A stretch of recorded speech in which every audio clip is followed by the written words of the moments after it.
Joining us today is Ole Dammegard. He has been exposing corruption and anomalies with false flags for over 25 years. Thank you very much for joining me today, Ole. How are you going? Great, thank you. And actually it's closer to 40.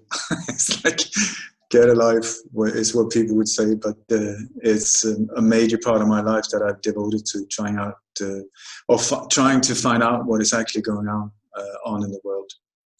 And what was it that triggered you to start researching these events? I used to work as a journalist, and it was, or I want to reverse or rewind the tape a little bit. I think when I came to this earth, I just started to. I came as sort of like quite an innocent child soul to this earth, and I just got very, very confused about all this evil and all this darkness that was here. And I think that from a really early age, I was interested in finding out what the heck is going on. So I remember when I was a child, when people asked me, what are you going to do when you grow up? I said, I want to become a stuntman or save the world. And somehow it feels almost like I'm living a combination of the two at the moment. Then, but I know the exact moment when I sort of got triggered into going this road, and it was a late night in 1980 when it was the first time I saw a documentary about the JFK assassination that showed the so-called Zapruder movie, the so-called Zapruder film, where you see the last headshot where it's so obvious that Kennedy is being hit from the front and to the right because his head is being thrown back to the left. Yeah. And for me, it was so bizarre because how could the official story pump out that the shooter was behind him up and to the right when it was so obvious? I mean, it took like 15 seconds to figure out something is wrong here. It just doesn't match up. And so since I was working as a young journalist at the time, I got very confused because I thought that you could trust the media, that you could trust, these heavyweights, because the heavyweight media was the people that were pushing this whole story. So it made me get into this area with a major confusion because I didn't understand how could these heavyweight journalists back a story that was so easily just exposed as being not correct. And so that took me into this road trying to understand what actually happened. I mean, this was way before the JFK movie, way before the internet, way before all of these things. So I was the only way I could learn about these things was trying to find books and I also went to England and to the States as well, trying to find people, trying to find witnesses, trying to find film producers and so that had been involved in solving this case, because the deeper I dug, the more confused I got. And then that led me into the area of the assassination of Robert Kennedy, Martin Luther King, Malcolm X. At that time, I had no idea that these were connected, absolutely no way. And then over the years, I started to see quite a clear pattern about how these assassinations were carried out. And I started to see that it was almost like there was some kind of template being used on how to remove a unwanted person in a top political position by assassination, and then lure the public eye into believing that it was the deed of a lone crazy man. And yes. The reason why, and so I just, the more I dug into it, the more I saw that this goes all the way back to the Roman Empire and the methods they were using. Since the dawn of mankind, and there's so many inconsistencies with the details they present with these events, many prominent figures being assassinated. A lot of them are high-ranking Freemasons. They like to create order out of chaos, don't they? And you see, when it's all staged, it looks like a Hollywood set, the way a lot of these events are, with actors, and it's very unusual. And when the mainstream media and journalists, they look into it, they're taken off the story. They're not allowed to investigate that. They have to stick with the official narrative, don't they? It's very dangerous to jump to conclusions. You always have to take each and every case on its own and really dig very deep. But when it comes to top political assassinations, more or less all of them are real assassinations, but getting rid of people that the same dark order that you're talking about, the same what I call the New World Order, that power structure, these individuals that they get rid of are people that are standing up and are standing up for often very beautiful values, like the thing that we value, the normal person on the street, like honesty, decency, transparency, and no wars, no crimes, no all of these things. But the dark forces, what they want is the exact opposite: death, destruction, wars, calamity, horror. That is what they want, and at the same time make billions of it, while concentrating, compromising the power to fewer and fewer and fewer over the years. So, but when it comes to alleged terror attacks, because we're looking at different ways of pushing the public into a more controlled arena, and that is where they use different tactics depending on what nation it is in the world that they're aiming at. So in certain areas it's what is called nowadays false flag operations, where they set the whole stage and carry it out, and where it's a psychological at the same time where the attacked one is actually the attacker. So when we are presented with, oh, here's the victim, no, sorry, they are attacking themselves, there to then convince the public that we are under attack and we need protection. It's the exact same way that the mafia is working as well. So it's there's nothing new under the sun. It's very strange after a tragic event. You see the victims an hour and a half later, they're doing a whole media circuit, doing interviews. If somebody was involved in something that traumatizing and catastrophic, they'd be destroyed emotionally and mentally. They wouldn't have the presence of mind to start conducting interviews and relaying what unfolded, would they? Oh, and it's like I've been traveling to more than 50 countries. I've been to war zones. I've been to many haunted places, haunted with violence and crimes and death and bombings. And so I met people, that have been traumatized, but in real life, and they are not like that. I tell you, if you've been very close to a car bomb, I mean, you don't even have to be wounded or anyway, but the trauma is so deep in you that you're knocked out for a long time, and the way on the site, the way you behave, it's often people are either in a state of shock where they don't say anything, they're very pale, they're just walking around, like confused or totally out of their mind, just screaming, or, well, I tell you, it's the exact opposite of what we see in many of these interviews following right after these alleged terror attacks, because they stand there with a smile talking about horror, horror, horror. It's even called, it's got a psychological, it's become a psychological term. It's called duping delight. It's when some people, when they know that they are manipulating you, when they know that they are lying, they can't stop smiling, and they're not aware of it. It's your subconscious is playing games with you.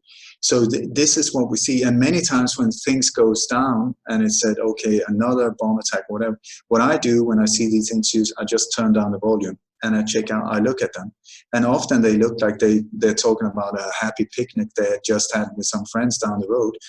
Instead of when you turn up the volume, well, ISIS chopped the head of my father or whatever.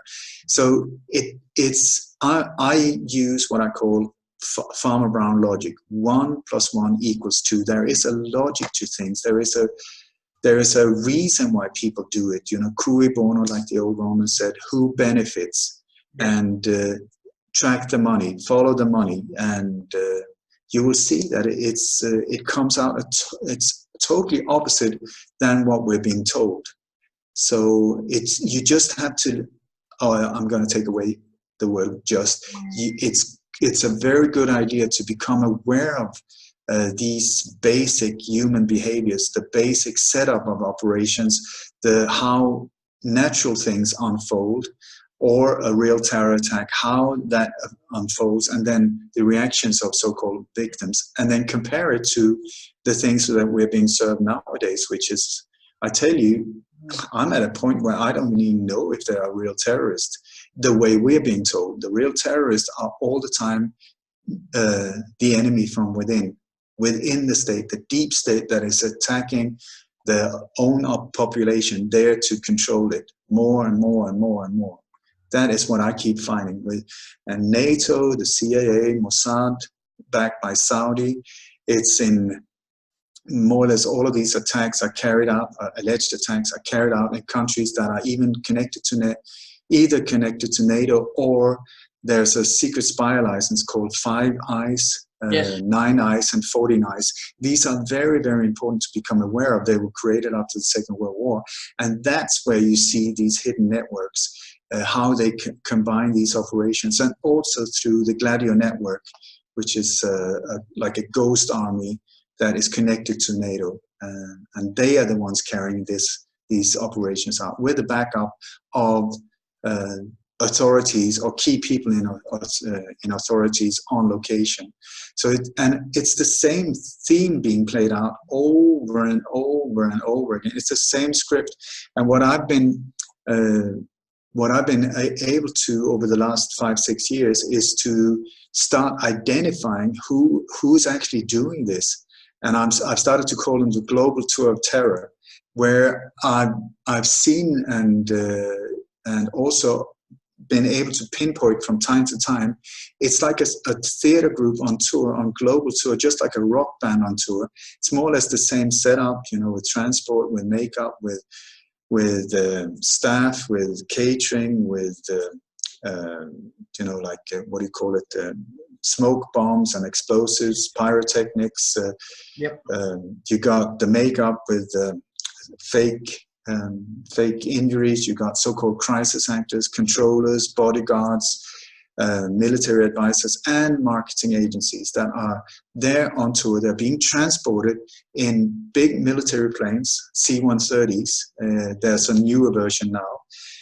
From NATO base to NATO base, or American Air Base, Air Force Base, where they often come in. They land late in the evening when it's dark, so that there's no people around them can't identify the planes, and there will be no records of these landings coming in and out.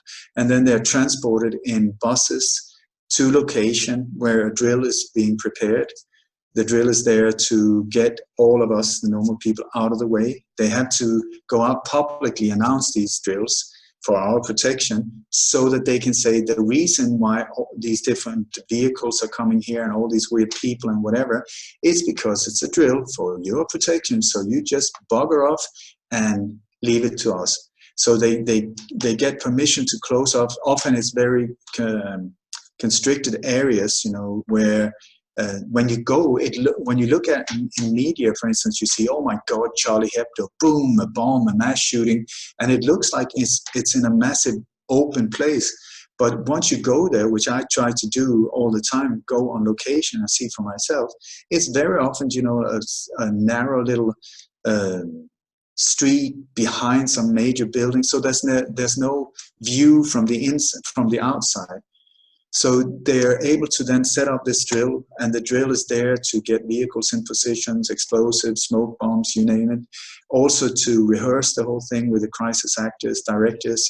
And while rehearsing, they also make sure that they get all of these high quality photos of terror. So that, because that's the whole point of these operations, is to spread fear. The fear porn that is being pumped out through media that they control to a large extent, key people in key positions. And so that's the whole thing.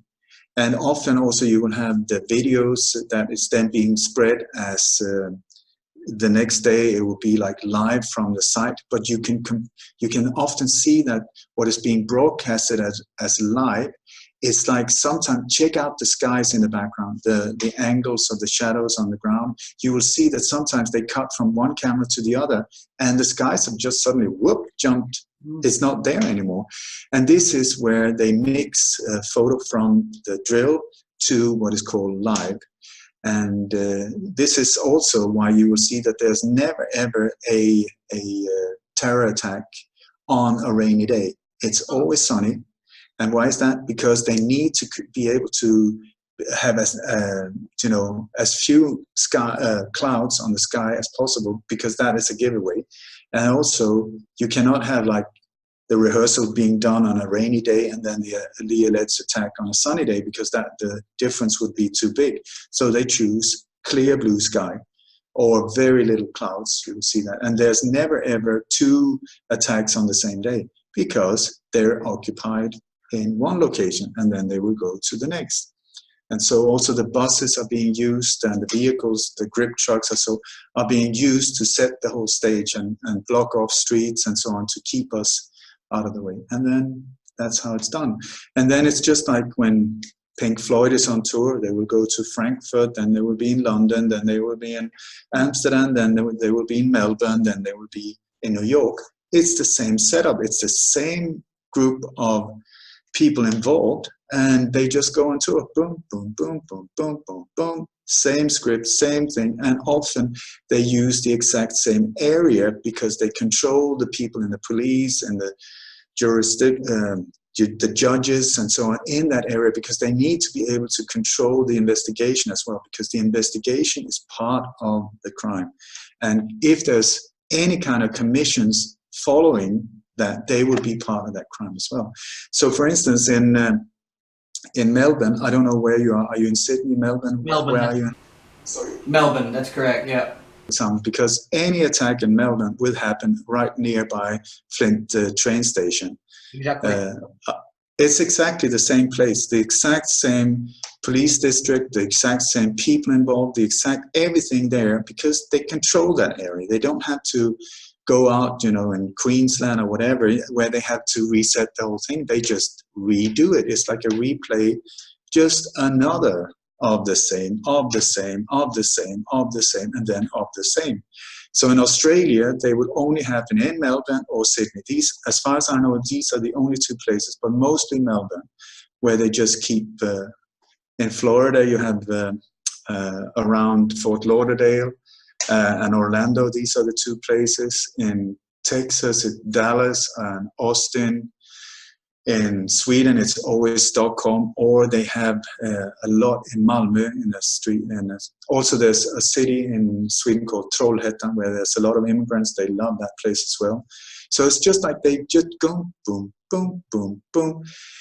And also what is absolutely bizarre but true is that in 2014, I was contacted by an insider.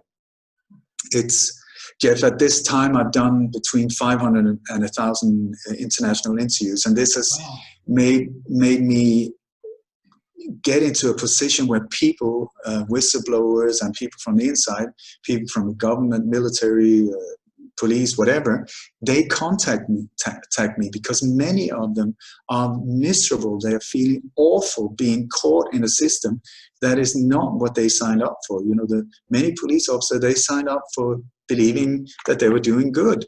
Absolutely. People in the military, they signed up to defend democracy and free countries, whatever they were told, and then they find themselves in a totally opposite situation where they're like tools of death. They're mercenaries. They're hired killers to enforce the greed of an elite few.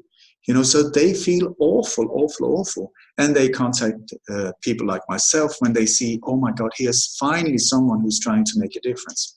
So in 2014, I was contacted by an insider, anonymous guy, still no idea who he was.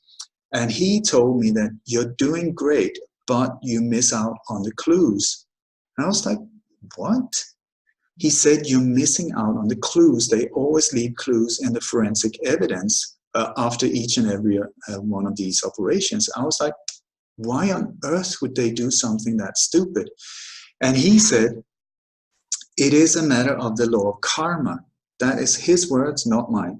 He said the way these individuals interpret the law of karma, and since they carry out so much mayhem in the world, the law of karma is like what you do comes back to you, or what you seed is what will grow. This whole thing, so that it will hit you back. There will be this blowback to yourself if you carry out horrific events. But according to them, if they tell us even in subtle ways what they're going to do, and we do not react or we do not give our consent, then if we do not react, then the bad karma will come on our shoulder, not theirs.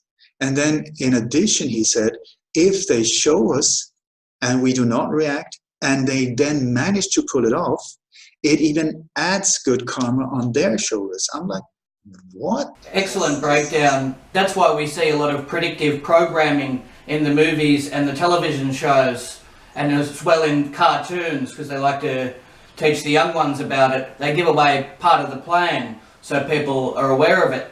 And that's where you also see the hoax codes, like 33.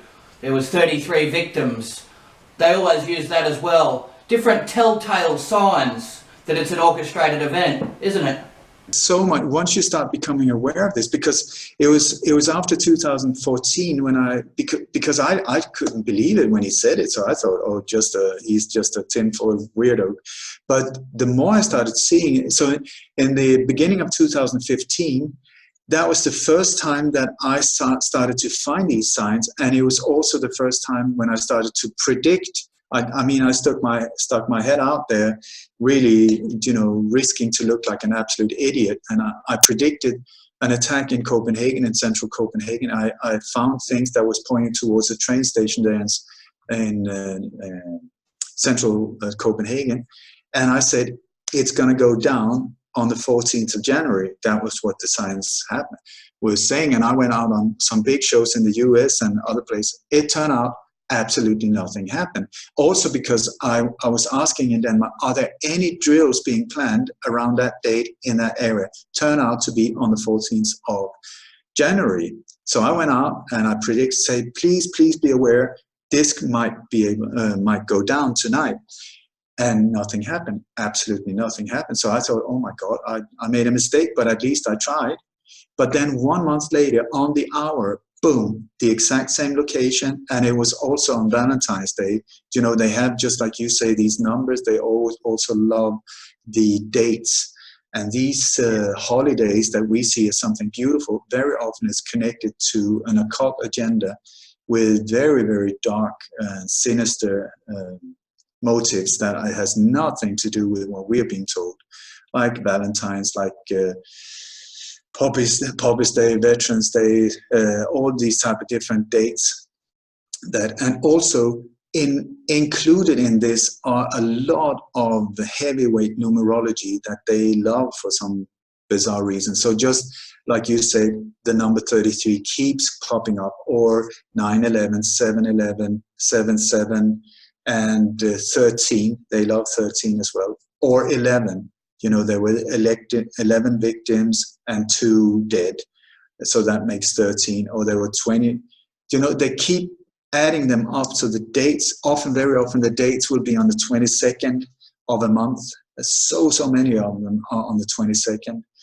And so when you start seeing these things, it's like, if you only see it once or twice or maybe 10 times, it could be a coincidence. But when it's in the hundreds, it's like, come on, this is too much to believe in. And also, when you look into gematria, which is the way that the letters have numbers.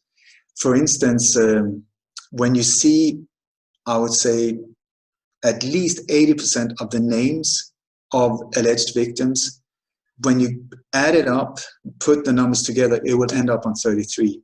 It's like 33, 33, 33, 33. It's like bizarre. And also, sometimes with these names, it's almost like they're pushing it in our face. It's even like, I think they're in these meetings when they plan these things, that they're sitting, having a big whiskey and a laugh, thinking that we're so stupid, because it's like there are these sexual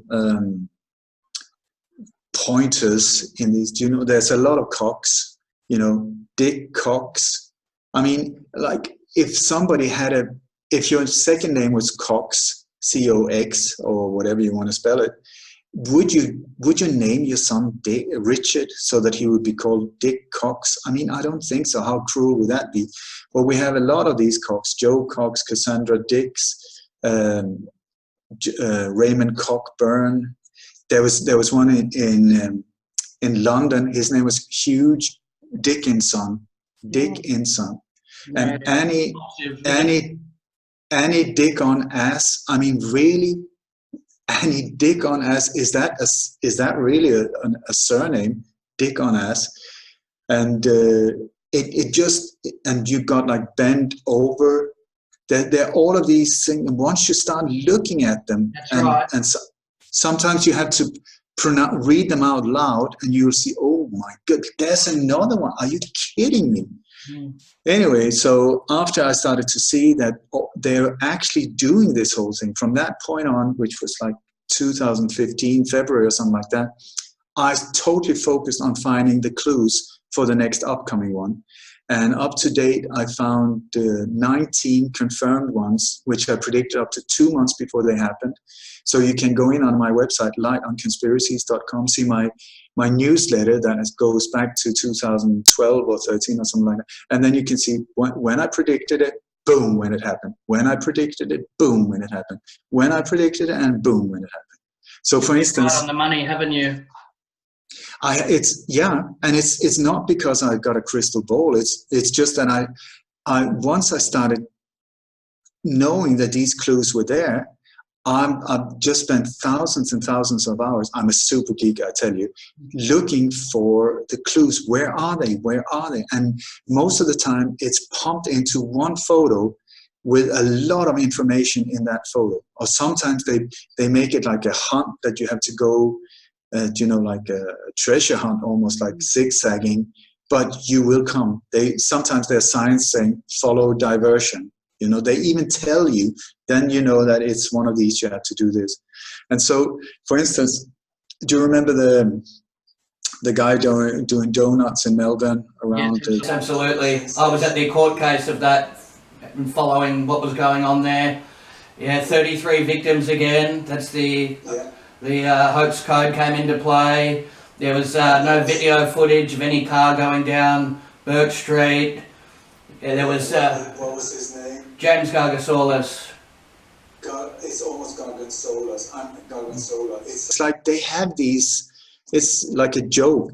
Anyway, that one, where the clues were hidden in the Fort Lauderdale airport shooting. That was where the clues were. Yeah.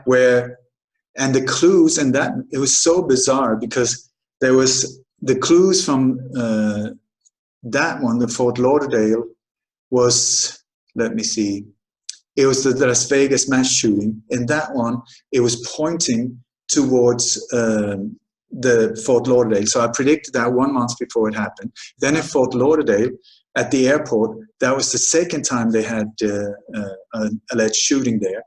And at that time, there was this bizarre individual in the background of the news footage. He's dressed in a like fluorescent green t-shirt, bright red pants. He's got a massive big white dog. He's got what looks like a tinfoil hat on, big white beard. He looks like Santa, I tell you.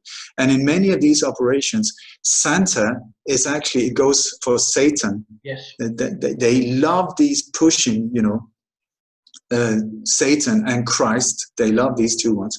So anyway, there was this individual in the background. I thought, what the hell is that guy? And he was both at the arrivals and the departure thing while these different news agencies were interviewing alleged victims and witnesses. And I was just like, would a guy be able to come out from departures with a massive big white dog out? How do you know, like, it was just like strange. And then he was staying there the whole day.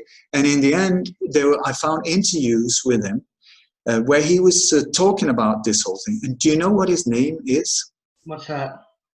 Santa Paul.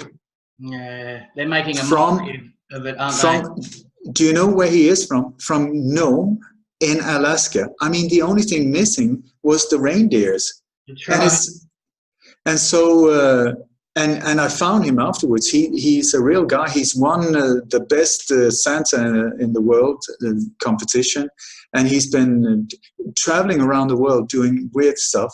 But anyway, when I saw that, I thought, oh my God, Saint Paul, Santa Paul, Saint Paul, because he was so in your face. So I was looking everywhere, you know, Minneapolis, London, St. Paul's Cathedral in London. There was another one I was looking into, but there were no drills, no drills. And I was on Facebook saying, please, can anyone help me? St. Paul, is there any St. Paul near where you are, where there's a drill? And boom, then happened the thing outside the Flint station in Melbourne. And what is right on the other side of that intersection? The St. Paul Cathedral. Yeah, there you go. And it was at that, you know, when he was doing the donuts there, when you look at just before he starts driving around in circles outside the station, somebody is video filming it. And it's always when somebody is filming before a thing happens, I get like, whoa, hang on, what's going on here? Because how could that person know it without being involved? Exactly. So there's this video footage where it's zoomed out, and you see that the whole, you know, that street is more or less empty. And you see the car is about to start going around and doing these circles things. And then it zooms in on the car, you see the whole thing evolve, and then boom, he takes off. But what is being filmed at these few seconds before he zooms in? Always look right in the center of the image. What is there? And at that point, it's the tower of the Flint train station in the background, right in the center. And what does that look like? It looks a lot like the Big Ben Tower. So I was out on international radio, Sage Choir in the US, saying, next one, Big Ben, Big Ben, Big Ben. That was on the 22nd of February, 2000, I can't remember.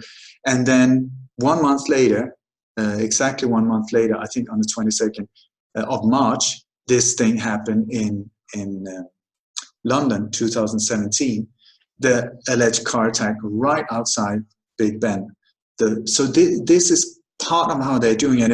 It's come to a point where my family name, Dammegard, has become like a verb, where people are doing hashtag Dammegarding, which means find the clues and predict the next one, so that we can stop them. That's right. And you can see handlers at the scene. Sometimes they're giving directions, so-called crisis actors or victims being used in multiple events. That's always a dead giveaway too. Has someone just got really unfortunate bad luck, or is there something more sinister at play? Nobody could be at so many different events, so many horrific tragedies. It's very alarming that there, isn't it? Yeah, in one way, and in another way, it's great news, because like that just shows you that they're using a small little unit. I think this group consists of, it depends on the size of the operation, but normally maximum 150 people in total. So once you start seeing that, okay, just like if Pink Floyd was on tour, how many are in the crews, who are doing what, and so on, then you know, okay, that's the size. And then every time I manage to identify one, or people, I mean, so many are getting really skilled at this, helping me and others, you know. Then, okay, here's another one, and there he is as well. There's another one, and that one was in Melbourne, in Ottawa, in Toronto, in Stockholm, in London. Okay, we got one there, you know, because just like you said, what are the chances, for instance, of these witnesses? And you will see that I've got like a handful of people that have been at the side of at least 3 of these ones, like Paris. It doesn't matter, but we've had several people that were at 3 different of these terror attacks in 1 year. What are the chances? What are the chances? It's like it's, Yeah, the odds of it's that, yeah, I unfathomable. mean, That's right. It's very strange circumstances what we're seeing. And as you pointed out, the media is on the scene a lot of the time before the event takes place. Like, the odds of that, it's very rare. So you will the calling card, isn't it? it's you will see that the so-called eyewitnesses, what I found over the years is that 90% of them belongs to one of three categories. It's media, it's somehow connected to government, or it's film or theater. You know, that they're some kind of actors. And it's sort of like, what are the chances that at a random event that these three groups would be dominant? For instance, we have this alleged truck attack in Stockholm, where a truck is said to have driven down a pedestrian street, killing 5 people and hitting a lot of others. So for instance, just as an example, I tracked down 24 witnesses that said that they saw the truck. They saw, all of them saw something, that the truck was moving, hitting people, whatever. They were being interviewed in radio, in international TV, and whatever. And magazines, of course, newspapers. So what are the chances that 24 people out of these 24 people, that they would belong to one of the three groups: media, government, connections, or film theater? How many do you think of these 24 were connected in Stockholm? How many would be logical? That would it be a handful? Would it be, I would say, 3 out of 24 maybe? There, I found 21 out of 24, and I'm sure that the last 3 ones have some kind of connection. Maybe they're married to someone who's working for radio. There are these connections. All of the people interviewed live on TV when 9/11 happened, all of them were connected to one of 5 networks in New York. You know, either they were working in the coffee shop in World Trade Center 1, or they were working or somehow connected to NBC or CNN. Or, all of them were connected somehow to these 3 or 5 networks. What are the chances? When the London Bridge attack happened, in the middle of the night, they was said that there were these 3 Muslim terrorists that were driving around in a rental van, and then boom, they started killing people. And so the witnesses that saw this whole thing, all of them were passing over London Bridge at night. So how many was connected to media, film, theater, or had some kind of government connection? All of them. Every single one of them. So it's like, what can I say? It's the more you start seeing how they play this game, the more you can decipher it, and the easier it gets to expose them.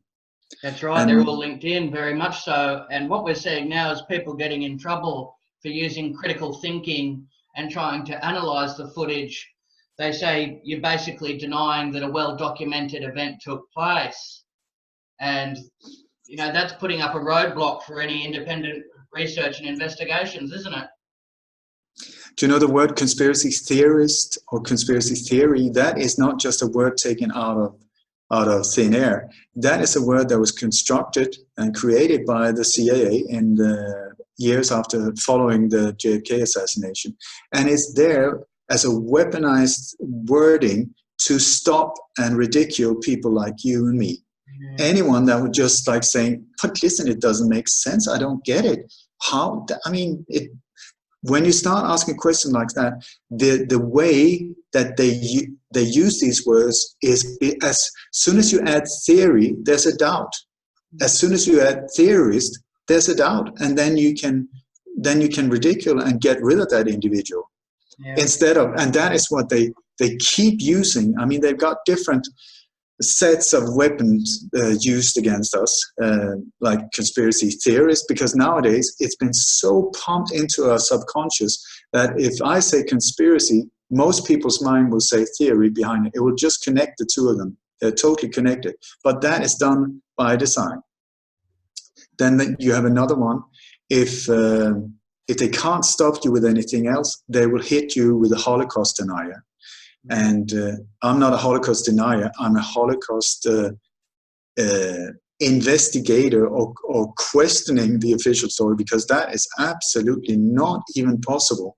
And which has also now resulted in that many of the signs in these alleged death camps have been changed from gas chambers to shower rooms, these things. And also the official numbers have gone down from 6 million down to a couple of 100,000, which more or less all of them died from typhus or exhaustion. So it's like, it's not us, we're just exposing things. We're not doing anything. But now, in many countries and in Sweden now also, they're trying to label people like myself equally dangerous as real terrorists. They say ISIS terrorists and equal truth seekers. Like David Cameron did that. He said that it's the same level of threat, people like you and me.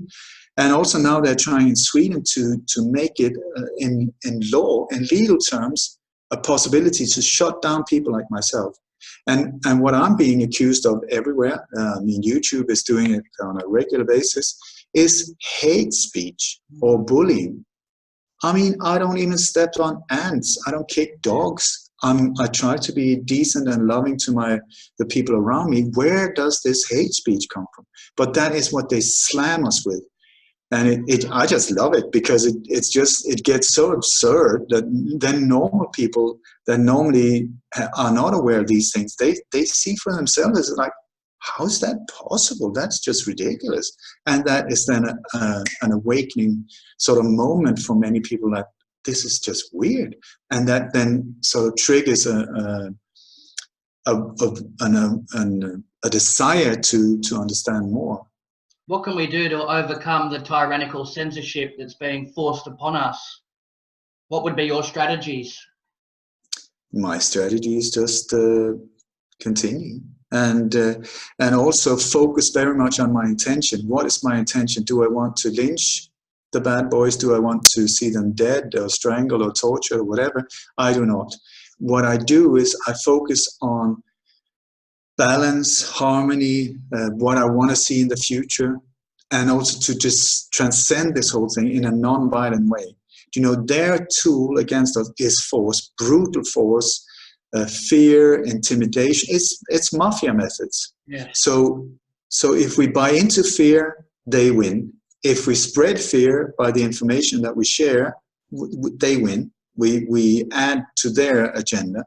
So it's a matter of exposing these things, but doing it in a calm, loving, compassionate way, just aiming at a beautiful, fantastic future for us on the other side. Because it shows you, if you need to, for instance, if you're in a family and somebody's beating you up to get their point through, what is that called? That is called abuse, And here we have the exact same setting where our governments, by the way, government, if you don't know what that means, government means mind control. Absolutely. So it's in your face. So it's in your face again there, but they are officially there to help you, to work for you, because you are paying them. But here it's the exact opposite. Everything is upside down. They are the ones trying to control you. And it's not them. The government are just puppets. That's not where the real action is. It's behind the scenes. So the more that we can pull the curtain away and expose, just like in The Wizard of Oz, Dorothy pulled the curtain, and what did she find? Did she find this powerful, almighty wizard that was so incredibly, so powerful that he could do whatever, just like God? No, she pulled the curtain and she saw a small little tiny old guy with a microphone and a massive big amplifier. That is the New World Order. They have no power really if we don't do it for them. And we're being forced into silence and all these ruthless tactics because they don't want to be exposed for their lies and corruption. And we see them dropping the ball quite a lot. And people don't know where to turn. They're worried about their channel. They're being hit with censorship and community guideline strikes.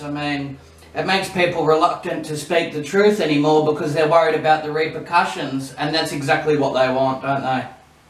And so it's for us to step up, show some balls and some backbone and just say, listen, this is so not on. Yeah. Because also, it's like in a schoolyard, you see a school bully, terrorizing the kids that are younger. What do? Do you stand by and just watch? Or are you going to do something? Who are you? You have to ask yourself, who are you? Who am I in this situation? Will I tolerate this or not? Will it hurt maybe if I interfere? Possibly. What could happen? I could get killed. Yeah. People say that we're going to die anyway. So, what is on the line? Well, if we don't do anything, I can guarantee you we are screwed big time. And the future looks very sinister. If you look at, it's out there in the open, it's Agenda 2030, you see it in so many movies. They are showing you it is going to be a totally controlled environment. Smart cities with absolute no freedom for us. We're going to be slaves for an elite few, or they call themselves the elite. I have words that would be less flattering for them. But so it's a matter, what do you want to do? Well, you can keep quiet. That's an option. Where will that lead you? You can fight violently with force. That is an option for sure. But if you look at revolutions through history, you will see that is exactly how most revolutions have been done. It's an overtake, once again, with violence. You chop the head of these former dictators, and what happens? The people that won the revolution, 2-3 years down the line, they're worse. They're even worse than the ones that were there before, because power corrupts, and superpower corrupts a lot more. So it's like, who are you? And what we have to do is look inside ourselves. Can I handle power? How to deal with these whole things? How do you do it? And what I can tell you is that if you get fearful, you are lost. That one is guaranteed. So what can you do? I would say focus on becoming fearless. The less fearful you are, the less they can control you. And also, where is fear? Is it something, can I give you fear? Can you share some of your fear to me? No. Is it red or blue, or does it come in the form of a ball? No. So where is it? It's only in here. It's between your ears. That is where fear is. So they're trying to get into your mind. That is where they try to control you. And that is also the place where you can free yourself. It's in your mind. Yeah. Because fear does not exist. It is an illusion. So the way I try to live my life is like, even if somebody not polishing my halo, but I'm under quite a lot of threats and fear and whatever. I live like in a minefield, but very happily there. I'm very balanced. After many years, it takes time. But anyway, if someone stakes a gun to my head, until the time that the bullet actually enters into my skull, I'm fine. Maybe the gun isn't loaded. Maybe it's a toy gun. Maybe it's made of licorice. I don't know. So until that happens, it's just an illusion, and the fear is in here.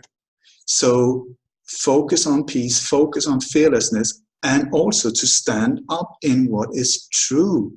What is truth, and stand up for these beautiful values that we've been giving, like honor. That's one that has disappeared out the window. Like your word, to stand by your word, to stand for what is right, to stand up for good, to stand up for kindness, and not bend over. They even called some of these people bent over, not bend over just because they try to intimidate you. It's intimidation. 100%. And the best way to deal with a tyrant, and the best time to do so, is when they're treading on your toes, not when their boots on your head and you haven't got the capacity to react anymore. So we have to be very quick to react and not let them take over, which is their plan, and that's their end goal. So we have to act swiftly, don't we? It's a great great time to wake up now, I tell you, because it's like, also, if you're in a house that is on fire, where should you put your focus? I would say turn out the fire, and then once that's done, then we can focus on other stuff. But right now, it's literally on fire, and you, in your poor country that is being hit so badly with these fires. Yes, we covered that on the show too.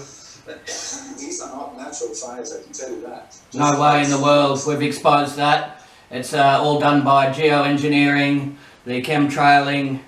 It's horrific. They want to burn everyone out, so they are forced into these smart cities, and you have people under total control. So we're being hit from many different angles. Yes, it's full spectrum at the moment. That's right. And people are trying to just survive day to day, and they're under financial stress, emotional turmoil, and they're not taken seriously by family members. So people feel all alone and very much isolated from their communities when they start to be vocal about the crimes that the government's committing. So it's another added level of difficulty when it comes to exposing this corruption. And even when you do so, you face repercussions. So it's a very hard task, isn't it? But Jeff, what type of movies do you like? I like a lot of true stories. Most people that are complaining, they love watching horror movies, or they love watching action movies, you know, with drama. And so there was this guru who he made this movie, and it started really happy. The beginning was incredibly happy. Everybody was happy. It was wonderful. And then the whole movie went on, and everything was wonderful and happy, fantastic. Everybody was just enjoying life to the fullest. And then it ended all happy and wonderful. Okay, so they released the movie. After 1 week, they had to close it because nobody wanted to see it. Because people want trauma, people want action, people want thrills. You know, it's the good guy against the bad guy. It's this and that. We want it, and then we're complaining when we see it being played out in our real life, whatever that is. If we're in the matrix or whatever we are, I would say stop complaining. Stop complaining. You see what you're drawn to in the movie world, and then see you have the chance here in your real life. You love stories about underdogs standing up. You love stories about the hero winning against impossible odds. Well, here's your chance.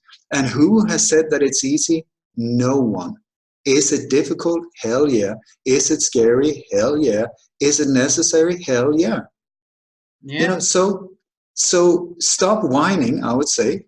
And I include myself. You know, when I go into victim mood, I kick my butt and say, get back, come on, what's up with you? And then purify your mind, get rid of all as much as you can, of greed, of anger, of frustration, of hatred, of revenge thinking. Go to the higher levels of frequency. See if you can raise your mind, and also let go of fear through whatever works for you, being in nature, listening to music, meditation, whatever. Sometimes psychedelic drugs can help you also to release these things and just let it go, and then get your power back by not buying into this fear porn, by seeing through it, so that just because it's on the news doesn't mean that it's true. Just because you see statistics does not mean that it's true. Just because you open a newspaper and it said 4 new people beheaded by ISIS does not mean that it's true. What is true is that somebody has a keyboard where they can write stuff and then click enter and it goes online. That is true, but are the facts behind it true? So before you buy into whatever propaganda is being pushed out there, ask yourself, who benefits? Who benefits from me believing this? Is it going to gain my life with good things or benefit our lives, or is it there to control me? And many, many times, I tell you, when you look at the 1, 2, 3, 4, 5, 1 + 1 equals that, and then you will see it. It's there to control you through fear. So who is doing it? and then just step by step, you can let people like myself do the hard work, as long as you do yours by not getting into fear mode. And then when something horrible happens, like boom, yeah, take a step back. They want you to react without thinking, just go into fear mode so that you will beg for more and more protection. Because that is how they do it. Problem, reaction, solution. They create the problem to freak you out so that you will beg, please help me, because this problem. They're the ones doing it to you. So take a step back before next time something happens, boom, take a step back, go for a walk, do some deep breathing so that you don't react emotionally, and then come back and say, okay, let me look at this again and see what is actually going on here. Once you see that and you start to be able to decipher these ones, and it's like the quality nowadays is so poor. It's like another one, another virus. Oh my God. Another this. Oh, I've seen it 100 times before, please. And people contact me from all over the world saying, what do you think about this? My comment very often is, Yeah. It's so boring. That's a natural reaction because you can see what's happening, it's evident. And the media loses all credibility when they keep crying wolf like that, because one day there will be a real shooter, there will be people being slaughtered, and they'll report on it, but nobody will believe them anymore. After all of these years, I've been to many, many locations where alleged terror attacks have happened. And I was there looking for terrorists to start with.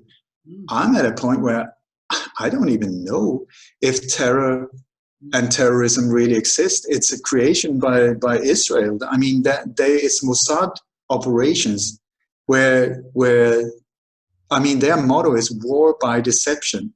War by deception. That is how the game is played. They invented it more or less. And since then, it's not a natural way for a human being to react. You know, so you have to look through it. Don't jump to conclusions. Look at the forensic evidence. Check with people that know what they're talking about. If you got friends within people that you really trust. What I do when something happens, when for instance there's a car that is driven straight into a crowd, and if you didn't know why all of these vehicle attacks happen now, because 10 years ago there were no vehicles driving into crowds or people or into buildings or buses like that. It's because problem, reaction, solution. They want the vehicle to be the problem. So we will go, oh my God, something needs to be done. And then the solution are smart cars, so-called driverless vehicles. That is just one step closer, pushing us into the smart cities with 5G. It's all connected, these whole things. So I totally lost the thread now. But yeah, that's what's happening with these cars that they drive themselves, and that gives the government another method of attack when they can take control of these vehicles, push the acceleration flat out and drive the car straight into a solid object. So that gives them another way to control people. We've seen that before with journalists. One of them actually had one of these cars and it exploded in flames. So they want to cover every avenue and make sure we're controlled from the moment we leave our house to the moment we're back in it. That is what a smart city is, where everything, including your fridge, your toilet, your shower, your TV, your radio, your phone, everything will communicate with each other. Your door will open and close if you behave. If you're a good one and not a useless eater, like Henry Kissinger labels us, if you are a loyal slave, then you will be allowed to live. And if you're not, they will just turn you off. They will close you down and you're done. That is the whole idea with smart cities. Very efficient, everything will work, but it will be a super prison. And at that point, it would be extremely difficult to get out. Yeah. And there isn't many whistleblowers stepping forward after these events that they're involved in. They must be forced to sign a non-disclosure agreement or some type of gag order that prevents them from speaking out. Because a lot of them, they would have a crisis of character and their conscience would kick in when they've been lying about such a horrific ordeal, wouldn't they? But you know, I always, that was what I was going to say. I always try to, instead of me speculating, I have like people around the world that I've been getting in touch with over the years. Anything from forensic detectives to real super doctors, you know, that have like 20, 30 years and on the working at the emergency ward, or police officers, or military experts, or people with knowledge, real expertise, knowledge of explosives and so on. So I'm not the one speculating. I ask people who know what they're doing, saying, for instance, when this car that is said to have killed 5 people on Westminster Bridge a few years ago, I sent photos of the vehicle to 2 police officers that have been to like 1,000 different road accidents, saying, I didn't say where the photo was from. I said, when you look at the damage of this car, what does that tell you? What happened to that vehicle? And they said the same thing, that had nothing to do with hitting people. It was hitting straight into concrete, something, or another vehicle, like a crash on, boom. That was the type of damages to that vehicle. Yet it is said to have been done by it hitting other or human beings. And when you hit somebody, the impact will not be on the front of the car, because the cars are hard, bodies are soft. But the impact will be on the hood and the front window, the window shield. That is where the body hits, and that is where the damages are.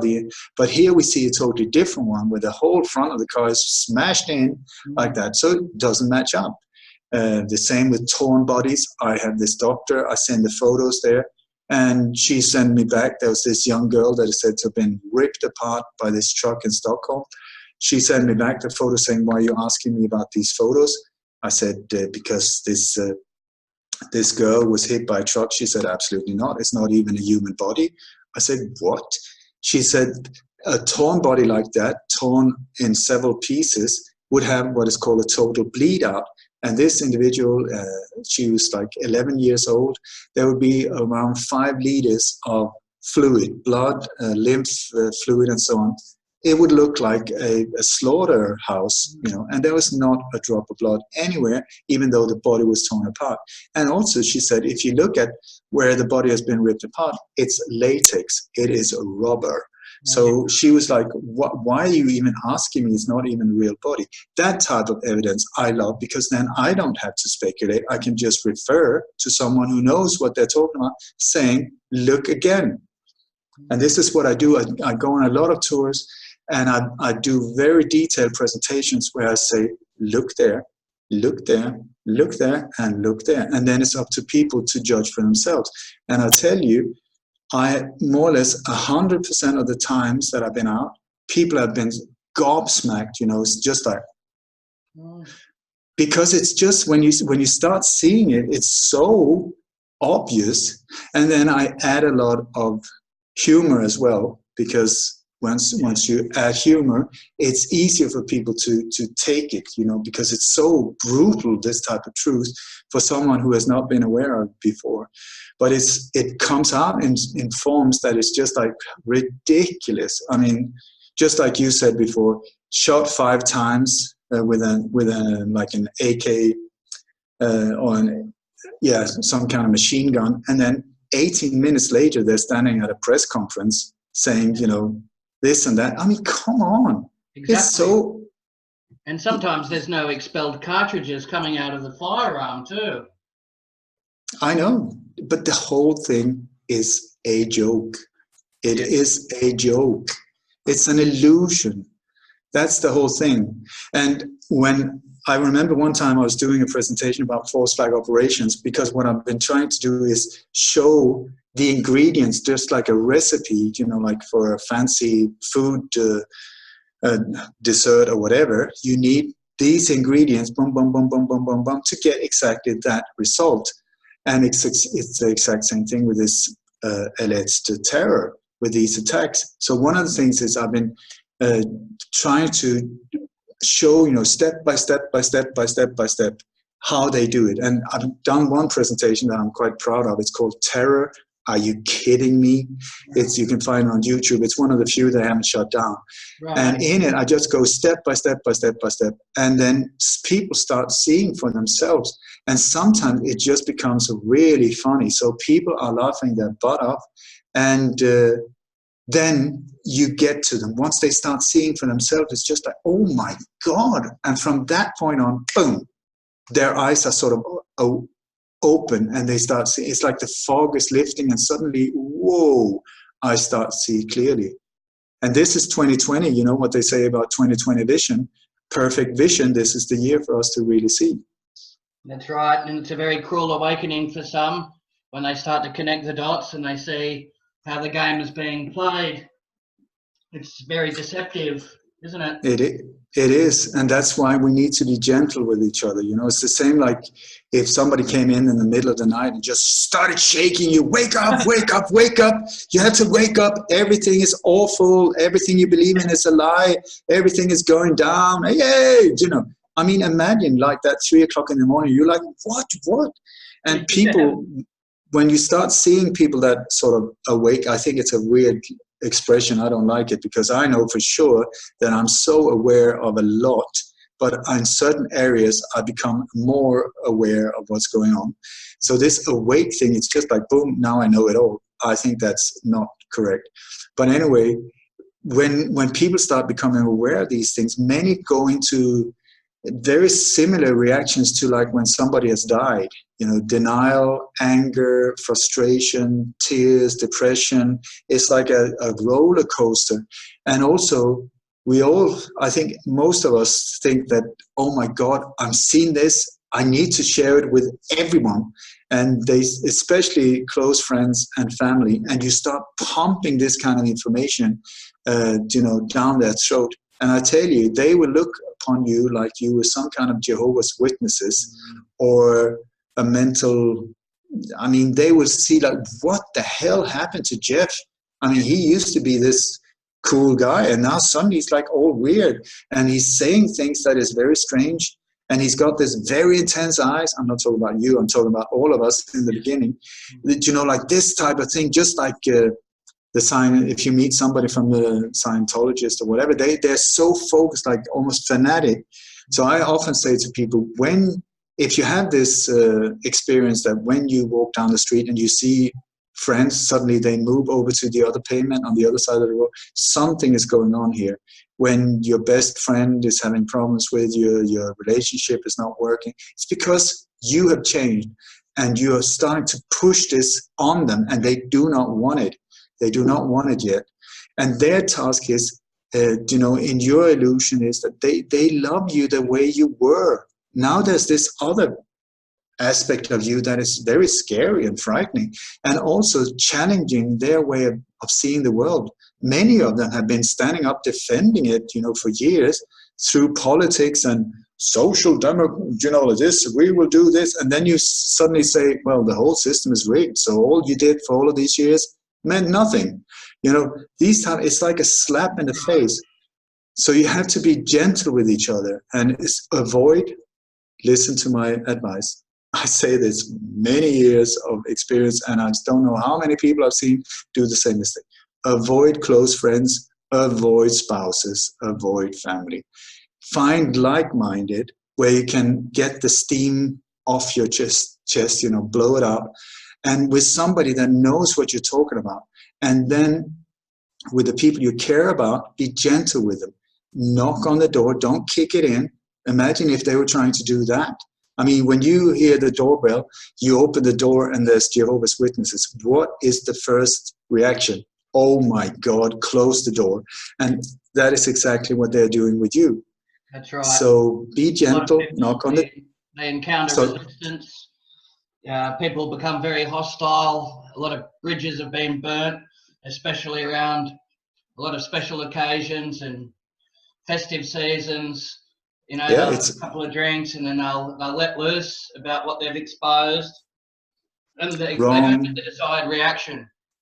No, you can, I mean, just don't trust me, see the reaction. Is this what you want, or do you want to reach that other person?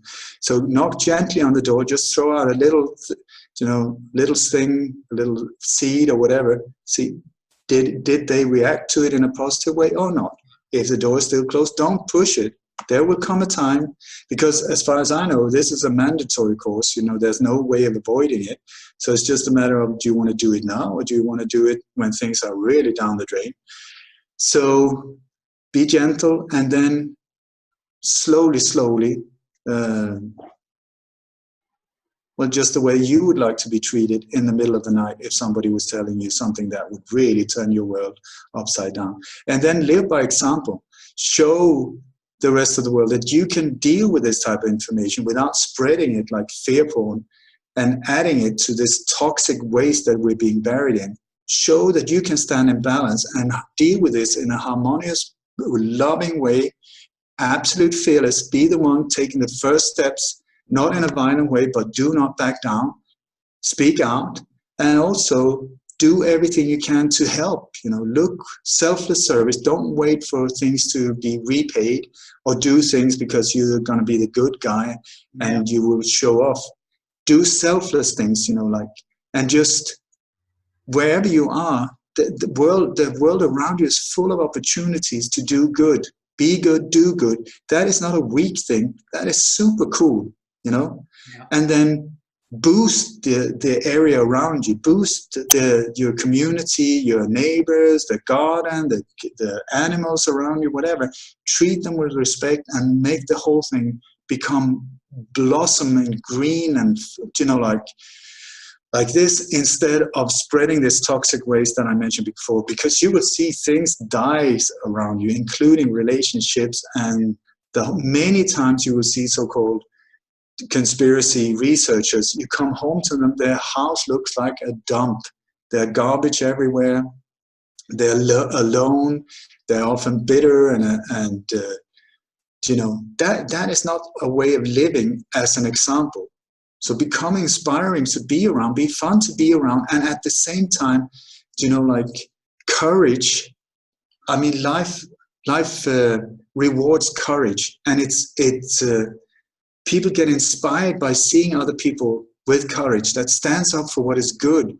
So inspire other people instead of pushing it on them, and focus on letting go of fear. That's what I always say. It's that is the hook they have in you, is the fear. It's this fear porn through media, TV, whatever. Turn it off. Yeah. There's this fantastic button on the remote. It's red, and it says off. You press that one, and I tell you, your life will change. At least if you do let it be off for like a week or two. Because once you start seeing that this black screen in front of you, now I'm talking about mainstream media mostly, if that is on, it's like a sewage opening into your house. And often you put your kids in front of it as well. And then you wonder why they're not feeling good. 100%. And that's wonderful advice that could protect relationships and friendships.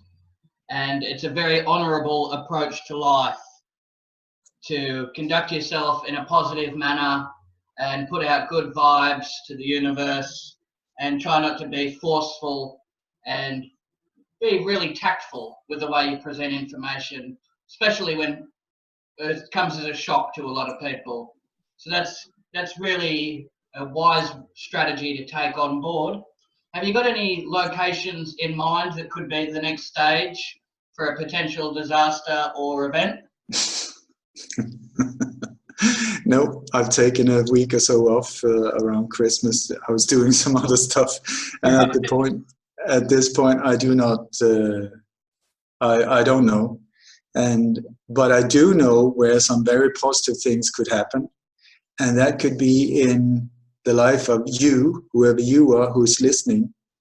That you will listen to some of these advice that I hope will be received in the way they were given, because the more you who are listening or watching this can change your life for the more positive and let go of fear, the more you will help to make this world this beautiful, beautiful place it was supposed to be before somebody tasted the apple.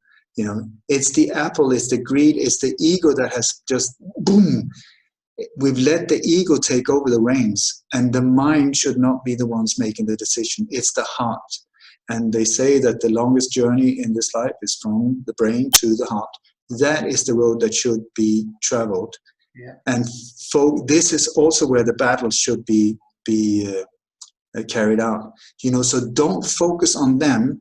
Don't focus on the problem. They are doing this to us. It's good to be aware of it, but focus here and see, how do I react? What do I do with this information that is being filtered through my eyes, my lenses, my experiences? So you can't trust that it's true either, just because who knows what you've been going through. Maybe you have traumatic experiences, whatever. You cannot trust your interpretation either. But what you can do is focus on, how do you deal with it? That is your responsibility. How do you deal with it?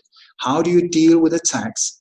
How do you deal with criticism? I mean, many of these things, you can make your relationships a lot better just by studying, how are they doing, what are they doing to us to control us?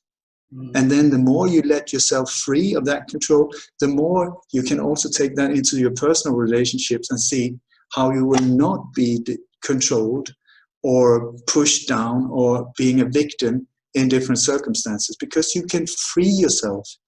And when you're free up here, my God, you are so powerful. And that is what the dark forces fear. That's why they keep pushing you down. They want us down with a head in the mud, with a boot on top of our head. So we don't see, we can't breathe. We're so buried in debt and worries. That's where they can control us. When you're high in spirit, they can't touch you. They cannot touch you. That is one. So how to get there? I tell you one thing: gratitude. Gratitude is the one that can just lift you, but you have to not only think it, you have to feel it. Just pump yourself full of it. Like breathe it in, breathe it in, breathe it in, and just lift yourself, feel yourself lift.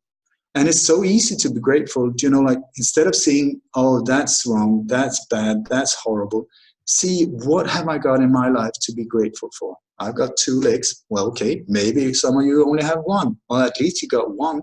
Or if you haven't got legs, then you have 2 arms. You can eat, you can see, or if you can't see, you can hear. Or there's so many things to be grateful for. And then feel it. See the people around you. Instead of burying yourself in conspiracy stuff, maybe look up and see, oh God, I'm almost losing my partner here because she's on the way out of the door. Maybe it could be a good idea to change focus for a little while. I've got children. Oh my God, they're teenagers already. What happened?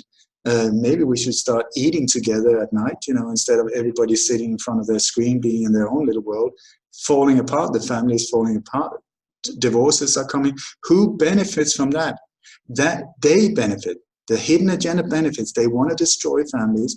They want to destroy cultures. They want to destroy traditions. They want to destroy nations. They want to destroy the air. They want to destroy everything. That's the name of the game. So we can turn it around and start uniting instead. Like healing each other, joining hands. And how do you do that? With force? I don't think so. But on the contrary, by living as a living example to spread good. Who wants to be around you if you're moaning and bitter and angry and hateful? Do you want to hang around with a person like that? I don't. So what type of person would you like to hang out? Become that person, and you will see suddenly you start gaining power, and they will affect you less and less. So they can control you less and less. And then at that point, you can start looking into these things, because at that point, you will be able to deal with it in a constructive way and do good with it. It's like a transition, you take this black goo and just and turn it into light.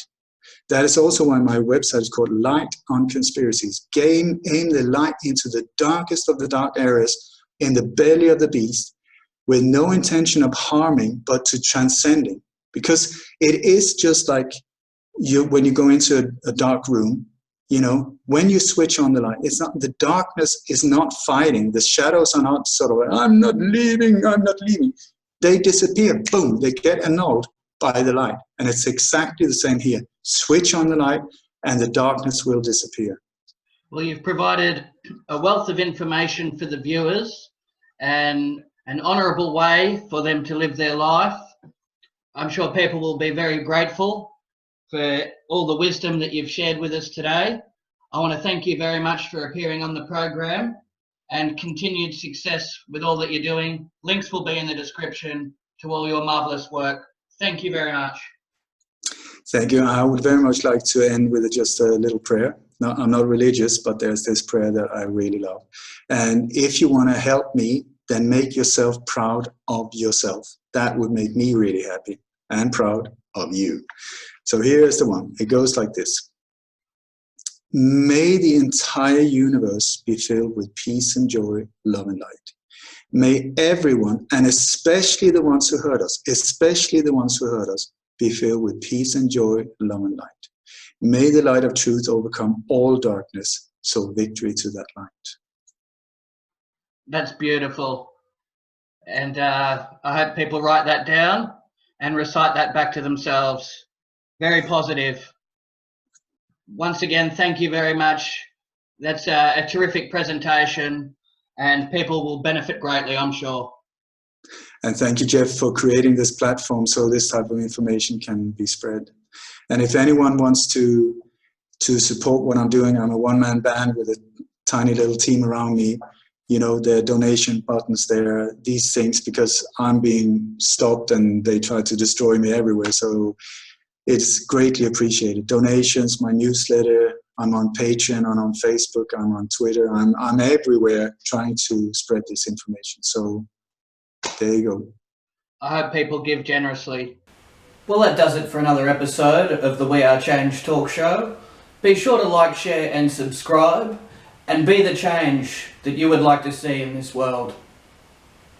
Catch you next time.